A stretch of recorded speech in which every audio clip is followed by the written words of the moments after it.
Cast is now starting. All attendees are in listen-only mode. Hello everybody, and welcome to the GALA webinar series. My name is Manuela Noske, and I'm the Communications Manager here at GALA. GALA is a global non-profit trade association supporting the language industry. We are headquartered in Seattle, Washington, in the United States. And today we're going to have a presentation by Barbara Karsch from BIK Terminology.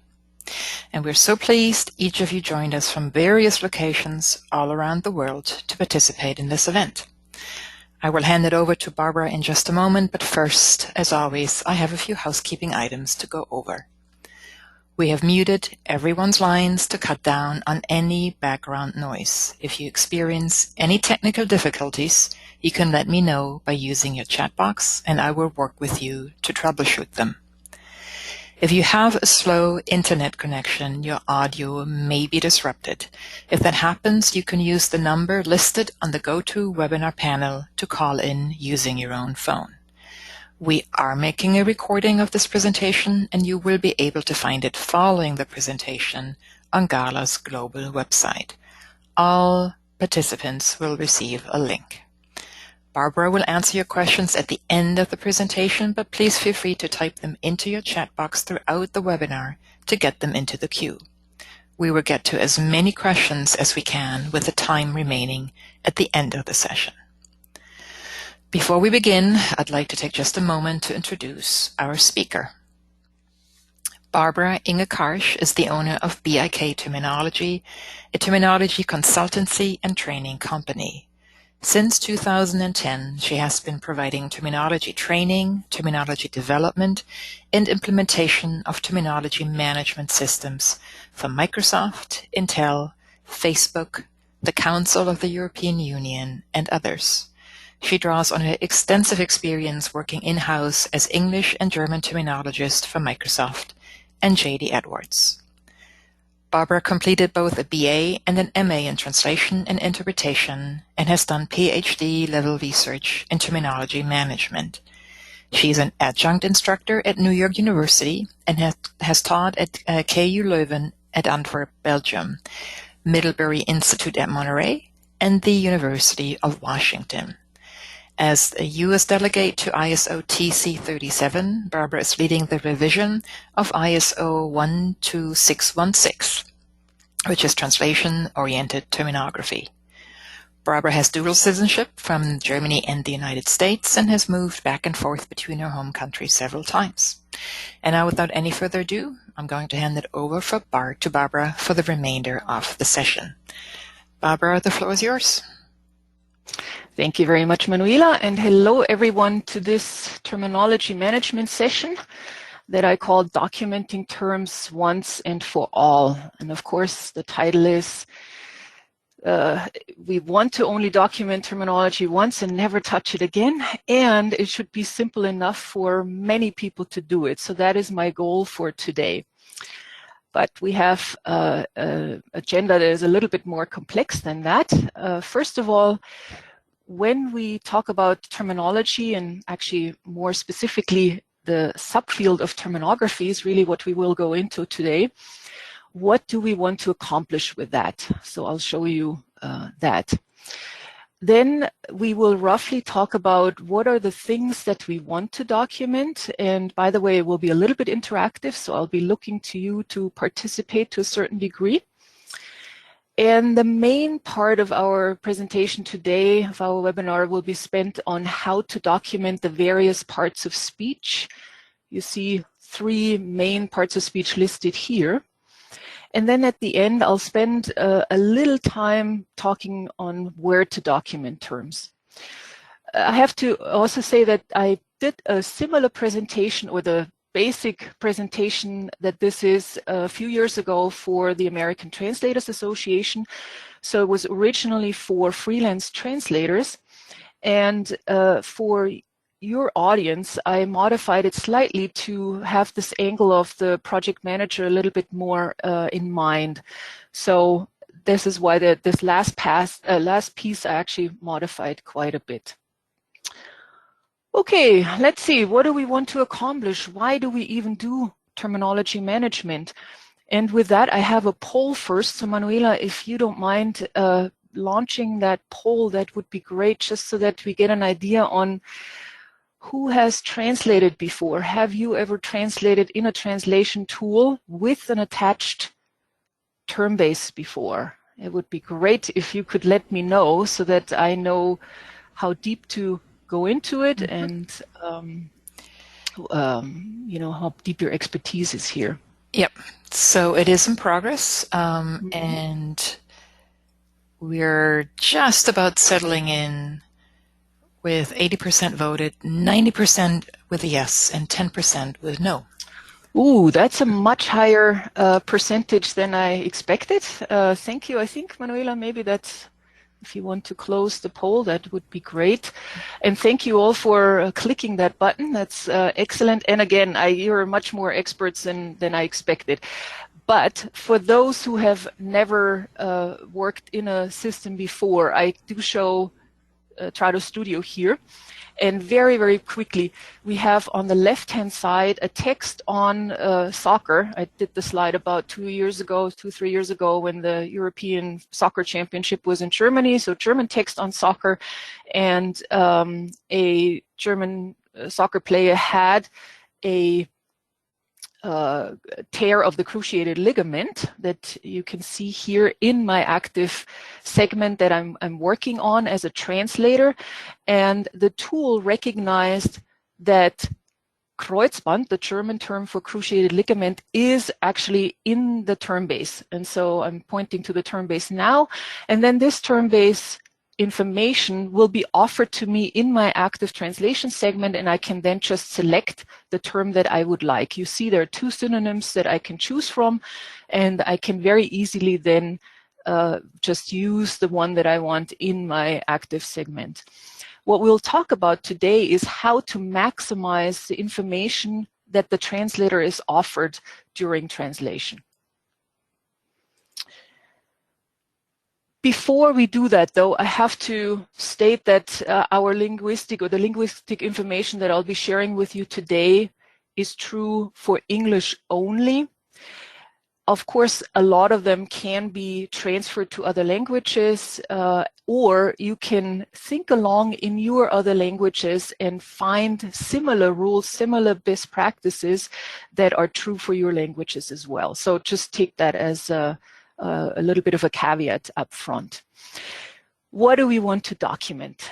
We certainly don't want our Termbase to look like this library, so we want a little bit more organization.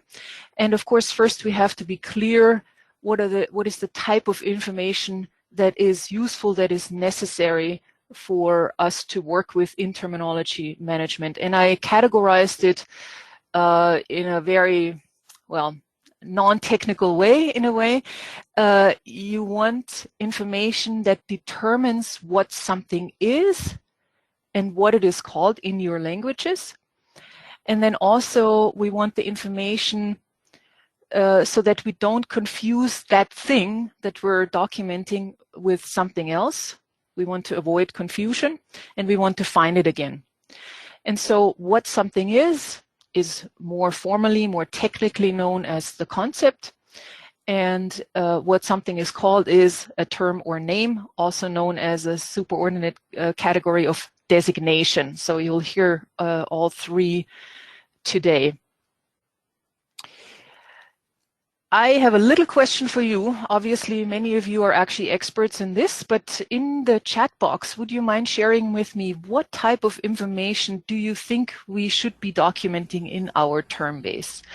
If you want to just share a few ideas that you have, or maybe if you're doing terminology management already, what you're documenting today, that would be great. What types of information about the concept, about the terms or names would be useful to you who have translated for the most part already in tools such as Studio or MemoQ or any of the other tools out on the market? Can you see the answers, Barbara? I cannot see the answers. Okay. So here we got a few part of speech, examples, Yes. notes, translates versus DNT, homonyms, grammar information, product names, usage, Excellent. user interface buttons. So a whole lot of information is coming through. Excellent. I think that's fantastic. Thank you so much for playing along. And too bad I couldn't see, but thank you for sharing with me, Manuela. Yes, so in case you were wondering, obviously here I list the most important information. Without the source term, we can't do anything. Without the target term, it's useless. But we also might want to document a definition along with a definition source for copyright and validity reasons. We might want to document the domain or subject field. Part of speech you mentioned many more granular types of information. You also mentioned sample text or examples.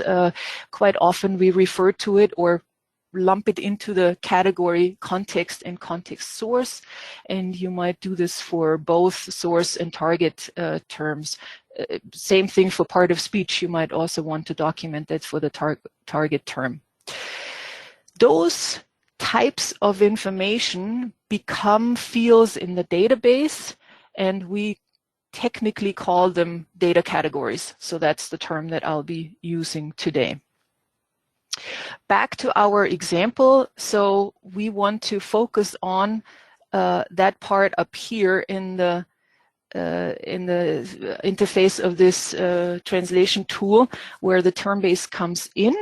And of course, that is a separate piece of software that in its own form looks like this. And I was telling Manuela just before we met this morning, I realized that this very old slide from Multiterm 95 is really very outdated. So I created a new one. But here you can see the data categories, definition source up here, context, and so on.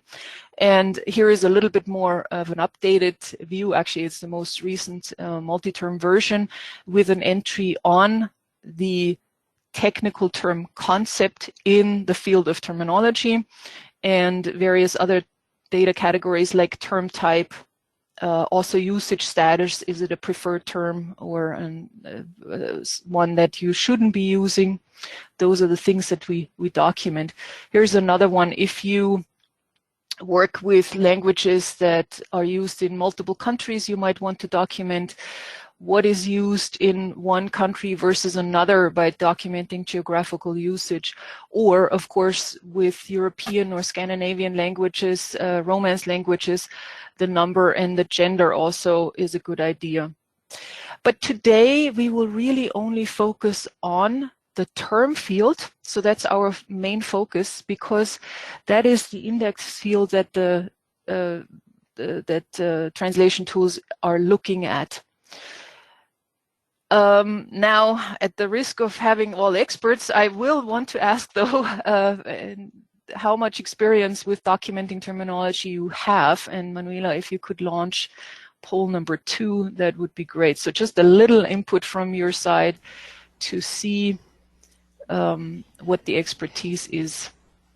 Yes. So the poll has been started. How much experience with documenting terminology do you have? And it looks like we're with 77% voted, 10% none, 54 say a little, and 36 identify themselves as more of experts, and they're saying quite a lot.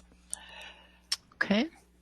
Thank you very much. That's a great distribution. So those of you who have more expertise, feel free to ask your questions at the end. We can certainly go deeper, but I'm glad those of you who have a little is the majority, and we can go and drill down a little deeper and broaden your understanding. Last year we met, and you may remember this slide where I show you a text, and in this version you only see the general language, the words that are used in this text. And then in this version, all you see are the technical terminology, the terms and names, or in this case, only terms that are used in this text. And so you can see when I compare the two that there's about a 50-50% split between words, which we would not want to document in our terminology management system, and the technical terminology on the right-hand side that we might not want to document everything of it, but if I walked through this text with all of you on the line, we would be able to make a case for just about every one of the terms that is, not covered, so to speak, that is visible on the right-hand side. The reason is there are many different motivations to document something in a term base, specifically in scenarios or in settings where you have many different languages that participate in the work or that benefit from the work. So if I talk to a person working with Japanese and they may have 4 or 5 different ways of expressing something in their language, and you have a whole team of translators working with you, then you want to have them all use the same term. And that's just one of the reasons why we document it, to have consistency. And there are various reasons or various problems to not accomplish consistency, so we can make cases for just about any of the terms to go into the term base. So just a little summary. We want to document, or I should say, let me start this way. We don't want to document words. I do mention this here because I catch them every once in a while in big databases, and they cause nothing but trouble because a word, depending on the context, needs to be translated differently. And if you throw a terminological entry with a general language word to a target terminologist or a translator acting as target terminologist, they have to imagine what is the context, and they will, well, one imagine one context, somebody else will imagine another context, and so you could have a whole dictionary just in your term base, and you really don't want that. So what we do want to document are the technical terms and names of the domain that we are in. The domain will obviously vary greatly. Many of you will work in multiple domains. Terms, just as a reminder, represent general concepts. So there are many things that are covered by a general concept. You see here the example window, a common noun. You can say windows. And then you also have, of course, the homonym Windows, that is a name that represents an individual concept, something that only exists once in the world, and those are marked by proper nouns. So with that little lead in, let's go into terminography. And I also added this part to it because terminography as a technical term, as a sub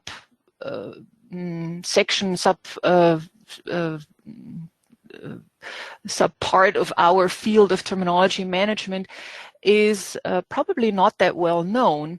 And one of the problems we have in the industry is that we don't necessarily all share the same technical vocabulary to talk about the aspects of our jobs in localization and translation. And so I'm also trying to get a little bit more knowledge about our field out there so that our internal communication among translators, among project managers, and among clients will actually go a little bit more smoothly.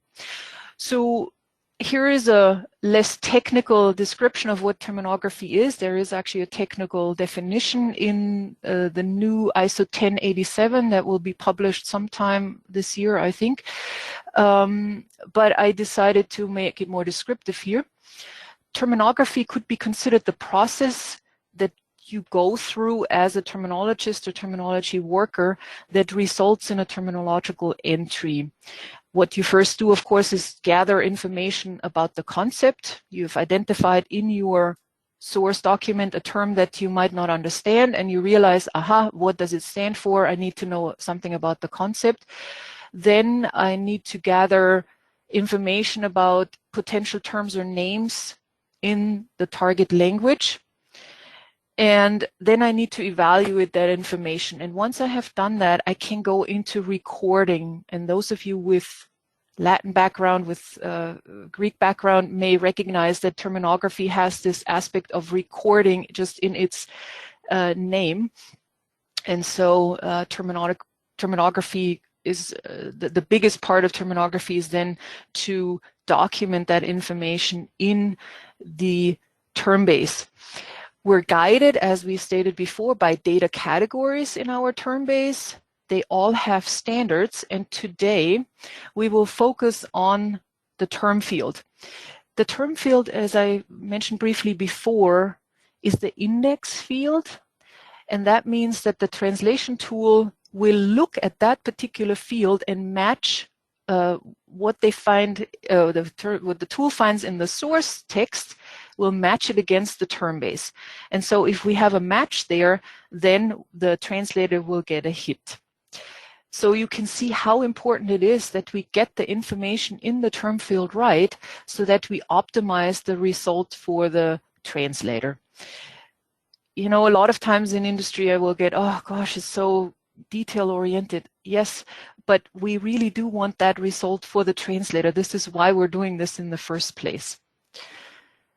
So now really to the meat of our session. We document the terms and names in what is known as the canonical form, and it is the most basic form of a term or name or designation. Of course, that is different for terms and names, and we will definitely drill down into that, and we will go through the main parts of speech, nouns, verbs, and adjectives in the next few slides. When I look at big databases, I sometimes do a little bit of evaluation and see how many nouns are there, how many verbs are there, how many adjectives are there. There's obviously other types of speech that are being documented, but these are the main three. And for the most part, for an English database, about 85 to 90% are nouns.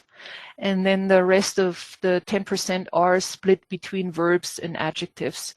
So a lot of the focus is on nouns in technical language in English, and therefore that's what we will also focus on, but of course we will go into verbs and adjectives as well. The canonical form, of course, also will differ by language, so this is where my little warning comes in from before. Because it differs, I thought, well, what do you need to consider? Here are 4 categories that immediately came to mind, so I'll give those to you and you can transfer that a little bit to your other languages.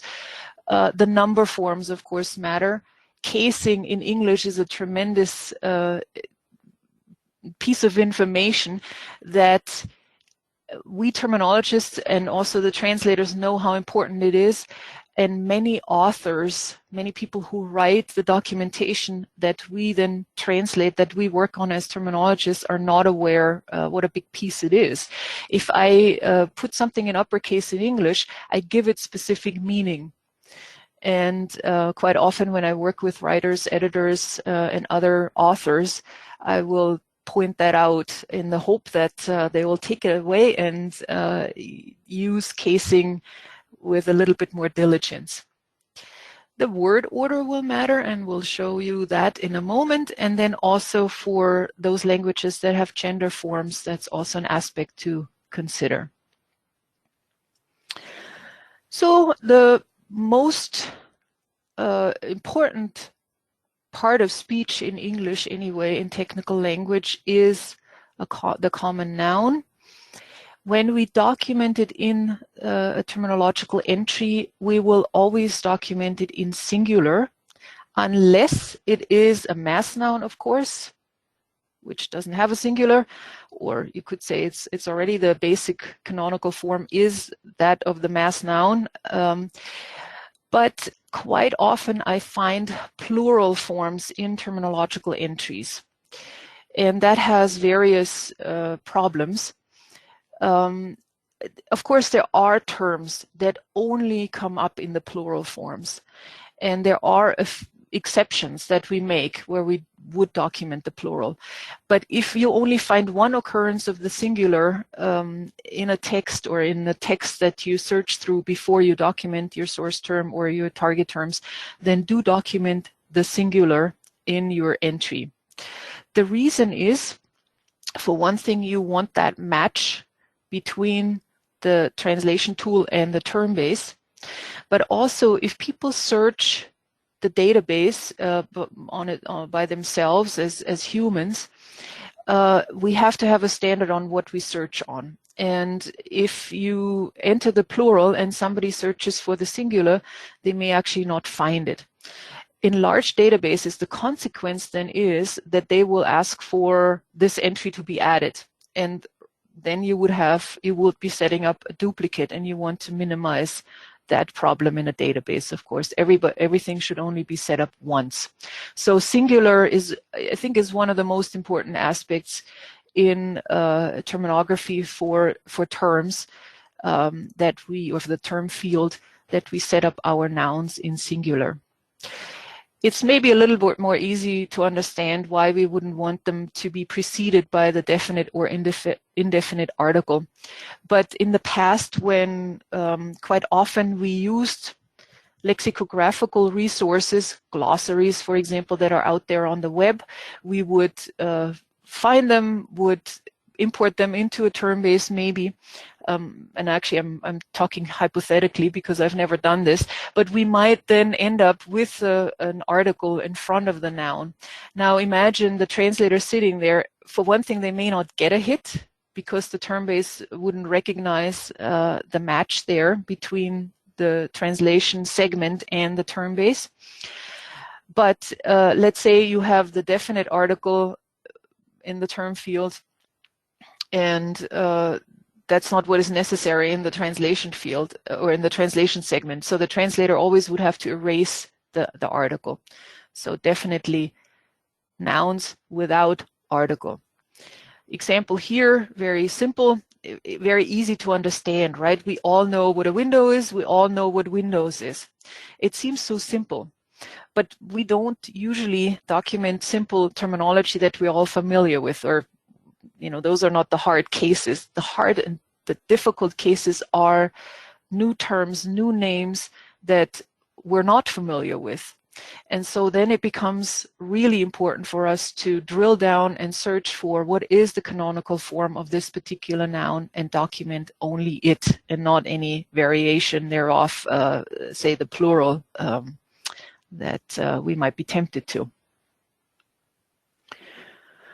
Okay, next category within the noun category are proper nouns. And here, of course, it gets a little bit more interesting because the canonical form is not simple. The canonical form is what the originator, what the creator of that proper noun or name thought of, and that can vary quite a bit. For example, the grammatical number may vary. You have the example of United Nations here.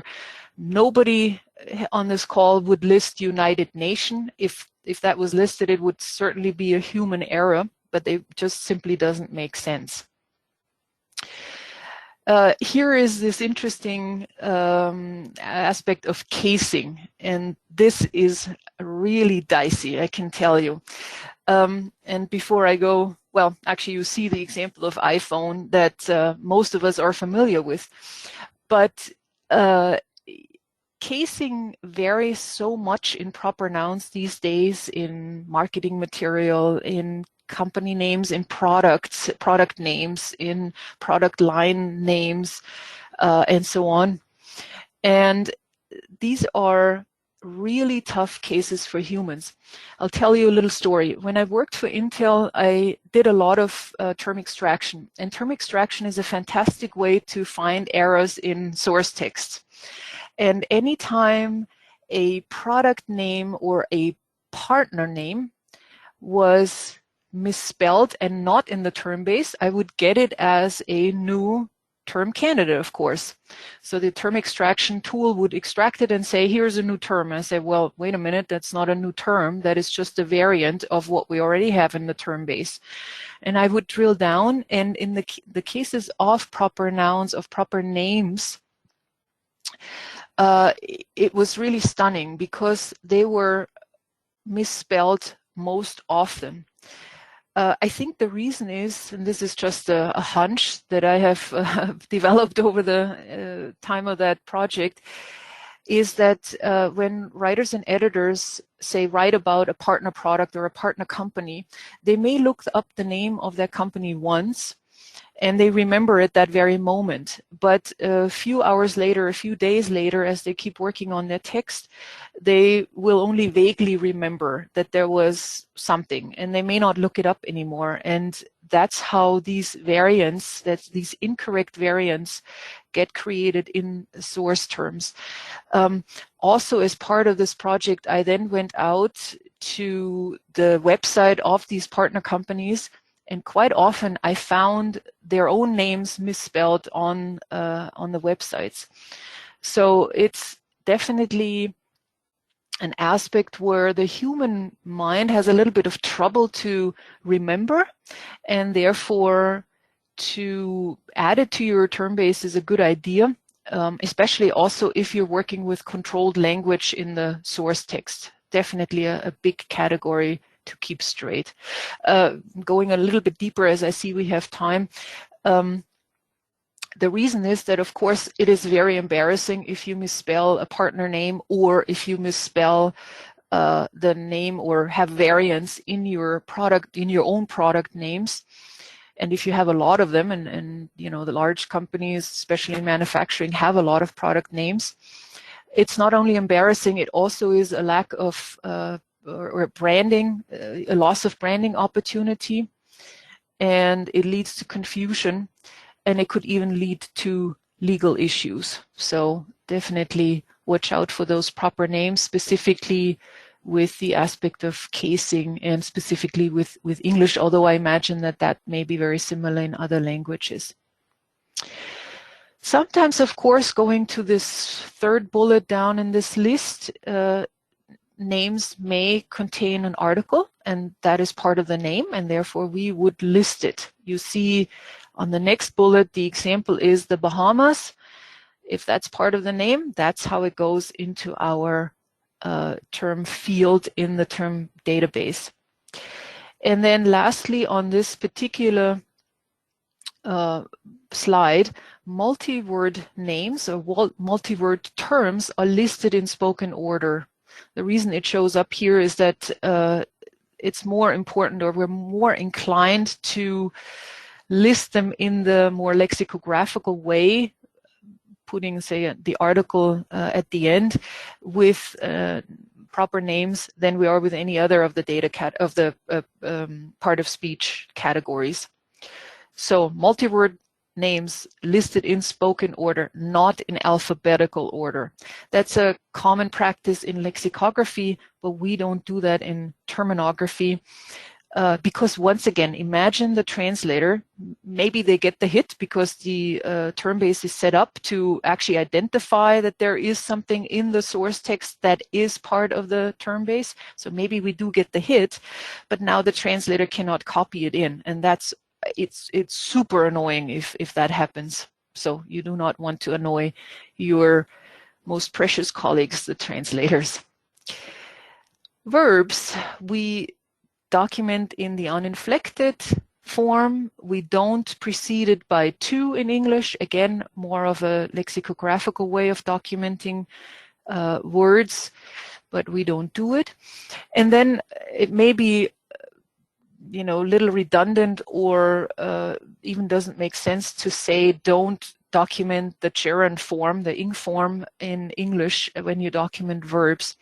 The reason it shows up here is that this is one of the most common errors that authors, that monolingual English native speakers make. They might document the verb in the gerund form and then define it as a verb. And when you use a verb in the gerund form in a sentence, it actually becomes a noun, and or it often is a noun, and then it becomes a process, and then needs to be defined as a process.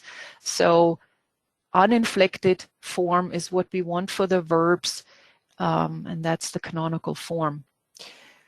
You see the example for forecast below. Don't document it as forecasting, which of course is a term in its own right, but it's not the verb form. And forecasted, same thing. You could document it, but document it as an adjective because that's the function that it will have in the sentence.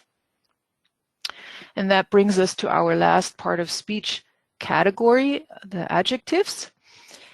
We document them in the positive form and also uninflected. And for those of you in working with Romance languages, for example, you would document the masculine form of the adjective because that is the most rudimentary. Of course, the translator would then have to adjust it. They do need to do some adjustments anyway.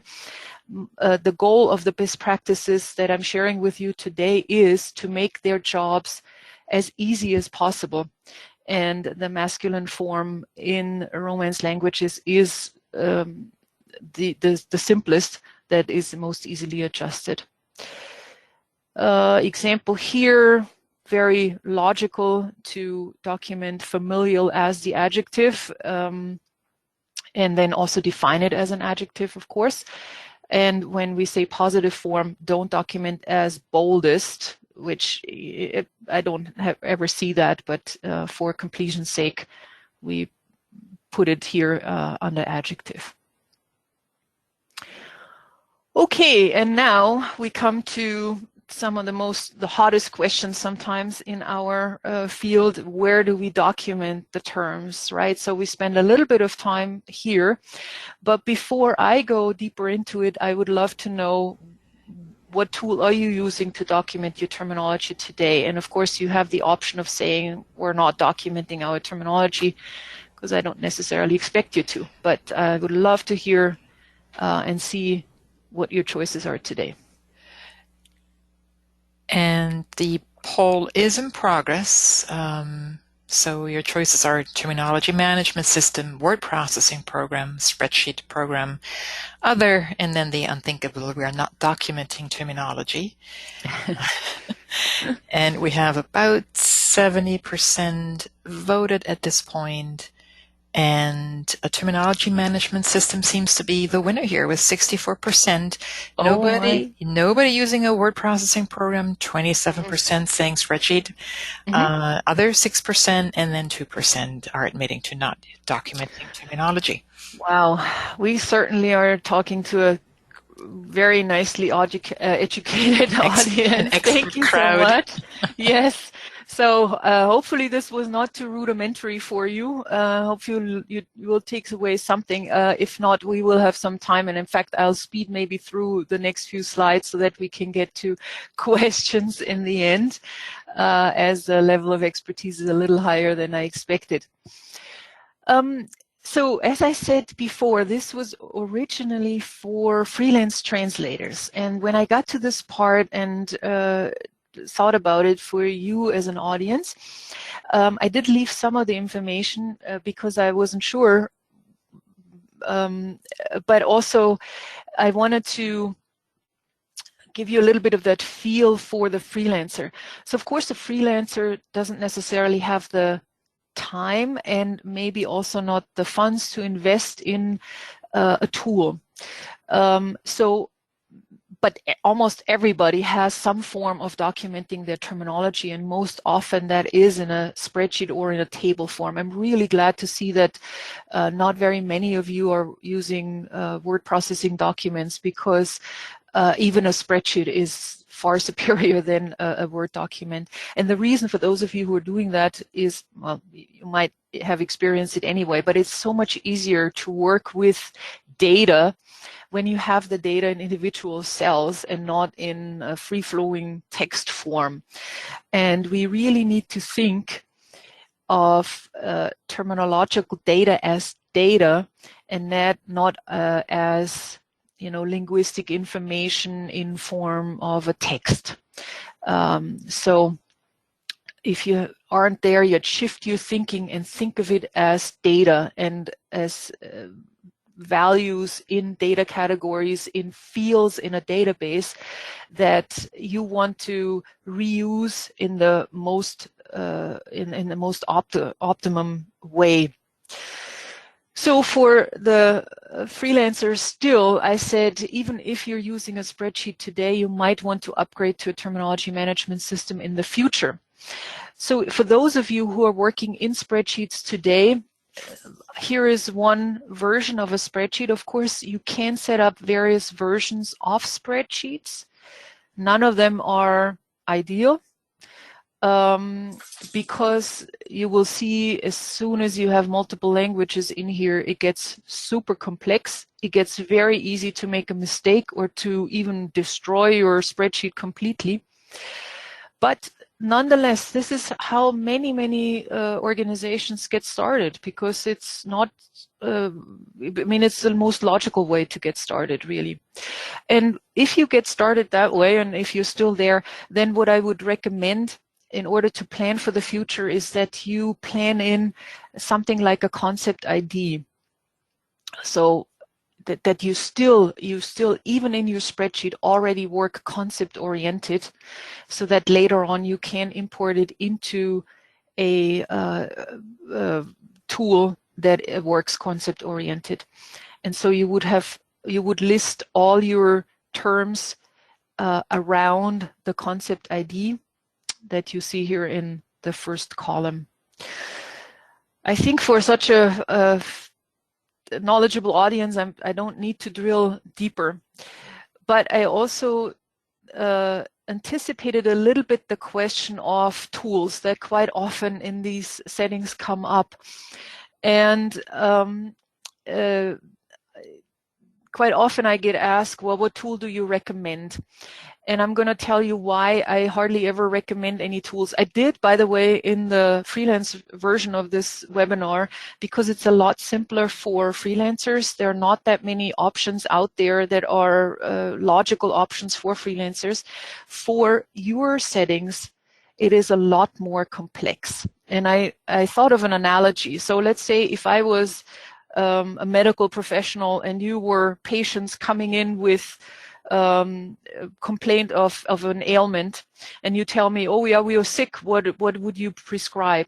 If I said, go ahead and take an antibiotic, that might work for, I don't know, 50% of the cases. So if I say today, use tool X, that may work very well for some of you, but it may not work for others.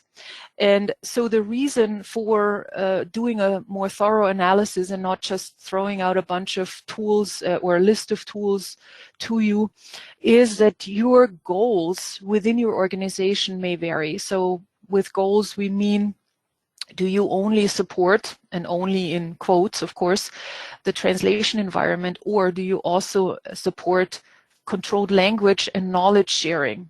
For those of you working in a company, knowledge sharing is one of the biggest aspects that you might pursue, or the biggest goals that you might pursue. So right there you have a difference. Believe it or not, even the domain of your work may have an impact in the choice of your tool. If you work with manufacturing companies where you have a lot of images and one concept is very related to another and you want to depict that in graphical formats, you might choose one tool over another. For example, in the IT industry, it's not always that important to have all the hierarchies and categories that are connected through relations cleared. Then, of course, the biggest part is also, what are your existing tools? What is your infrastructure like today? Budget, of course. There, I just have to say, sometimes budget is a big issue. And then I would encourage you to just go out and get some estimates from various tools vendors, because some of the tools are actually not that expensive, at least not in the initial investment. So purchasing a decent terminology tool may not in itself be that expensive. Of course, it is an upfront investment, and getting the tool started and maintaining it, that is an investment, but it will pay off eventually, and most of you know that anyway. Internal sponsorship, the more or the stronger that internal sponsorship is, the better, of course. Sometimes that will impact your tool's choice as well. Of course, then there are some technical issues like software as a service, or do you go with a server solution or on-premise solution? Do you need a workflow tool because it's not just you, maybe a couple of you working on it? Are there more people involved, and therefore do you need to tie them into the terminology workflow? There are more technical aspects. They have shifted over the years as well, and that's another reason why I don't want to just present the list here, that terminology tools or tools in general change very rapidly. So if I say this tool has this great aspect, well, if I haven't looked at it in half a year, that may have changed again. And so this is my brief talk about tools for your kind of scenarios. Obviously, I'd be very happy to talk with you offline as well and discuss your specific scenarios. To summarize, so that we have some time for questions as well. When you document your terminology, pick data categories that help you most, and that will vary depending on your environment, depending on your language settings or your language needs, requirements, and it will also maybe depend on your domain. It depends on whether you are a language service provider or whether you are an in-house team. Document all the parts of speech that you need, but most of all, and this is really the core to today's presentation, follow the best practices so that your translators benefit as much as they possibly can. If you're working in a spreadsheet, add an ID to the concept so that you're planning for the future and you can reuse that information later on, and then ultimately get funding for the tool. That brings us to the end, and if there are any questions, then I'd be very happy to address them now. Thank you so much, Barbara. Yeah, we do have a couple of questions. Really, a few folks looking for recommendations. So here is one, could you advise on the following?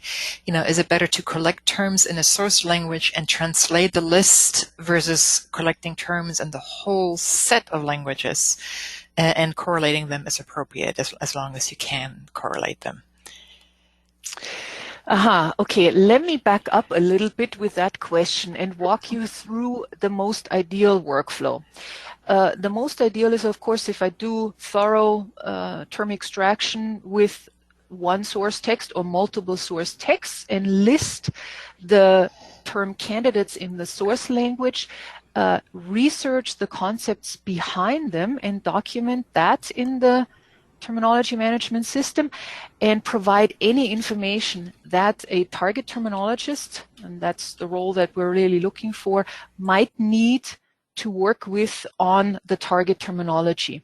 Because their task is not a translation task, really, it is a research task as well. So they need to understand not just the term in the source language, but what is the concept behind it.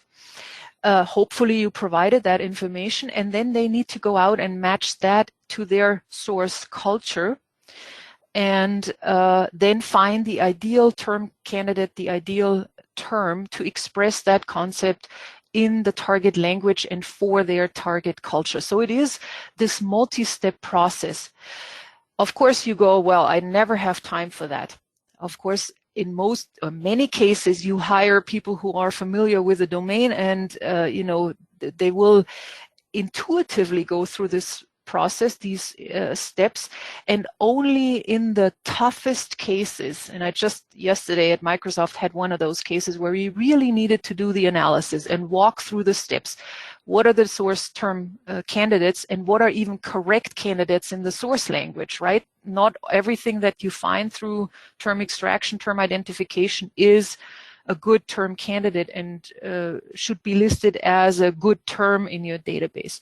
But then what is the concept? And then hand that off to your terminologists, your terminology workers for the target languages, and let them identify the best equivalent in the target language. I hope that addresses that question, but it is definitely a more complex process when you do it thoroughly, which, well, really, again, for our translators' sake, we need to do that. Yeah. Thanks for that, Barbara. We got another question from an audience member here that may not be untypical, and it is about cleaning up a Termbase. So the question is, I've inherited a Termbase that was never managed. Do you have any suggestions or resources on how to clean up a Termbase, or how often that really should be routinely done? Okay. That's a great question. And that too it's not very easy to give you a perfect answer for your scenario, but I can try to get into the scenario a little bit. Actually, I'm cleaning up a spreadsheet for a client right now.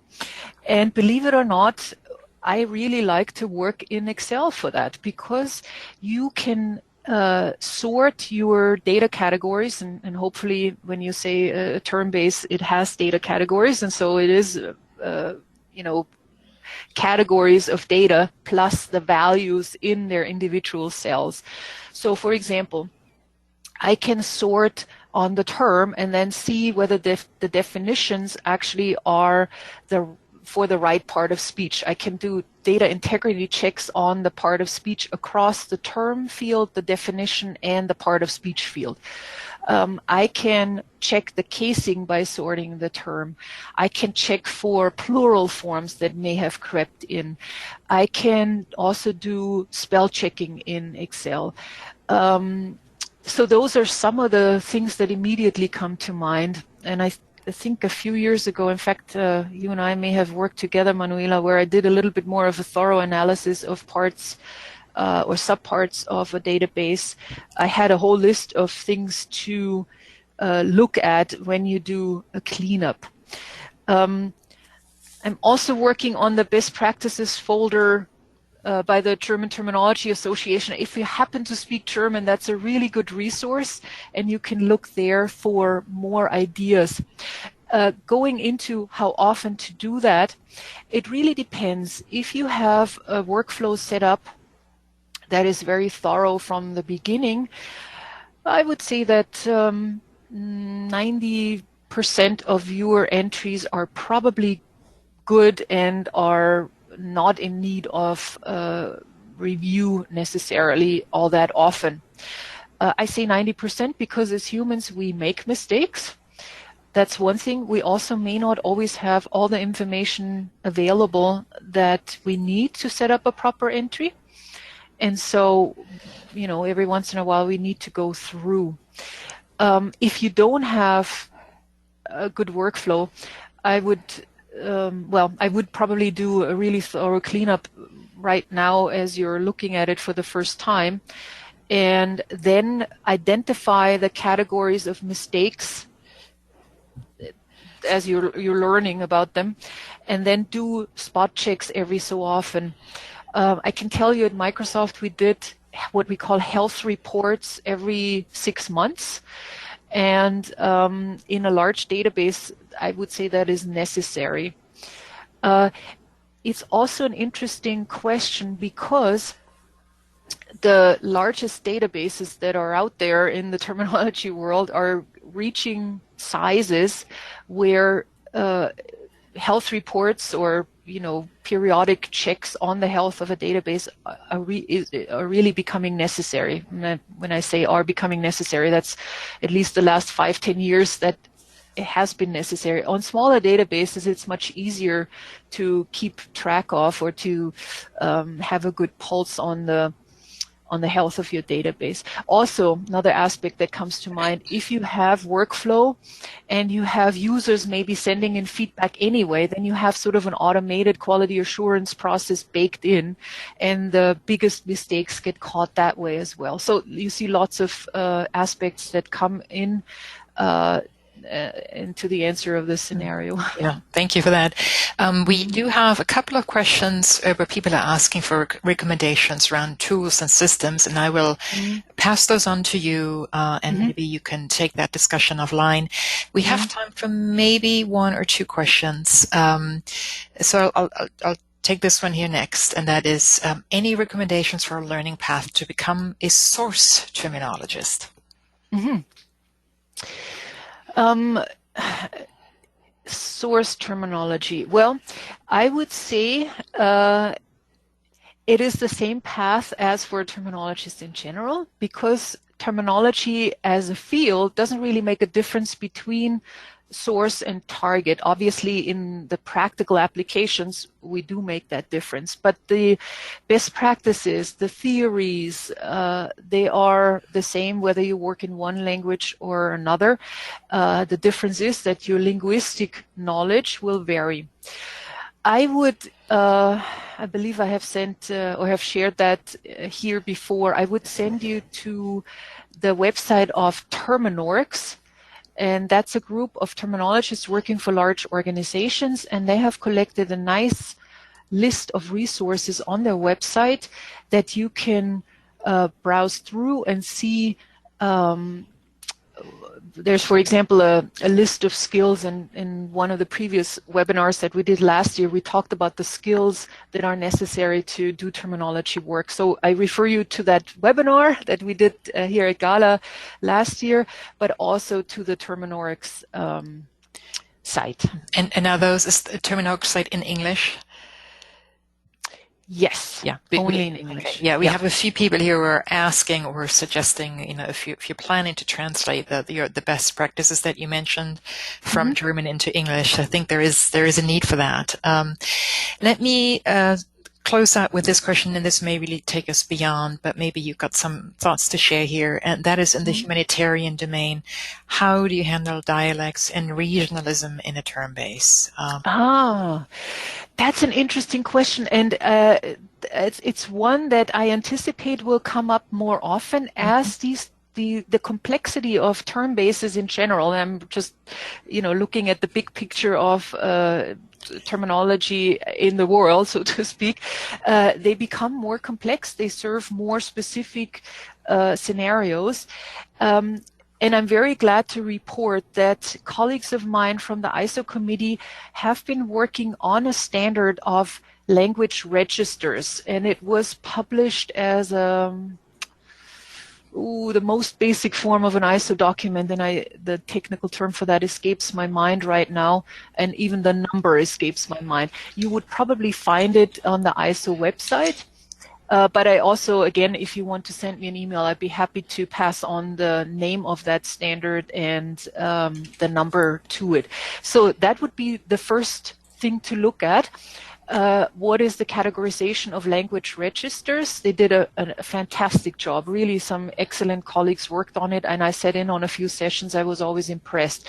And I immediately, when I was in these sessions, thought, okay, now we have the categorization of registers, and now it's up to another technical committee within ISO TC 37 to say, and here is how we're going to reflect it in a term base.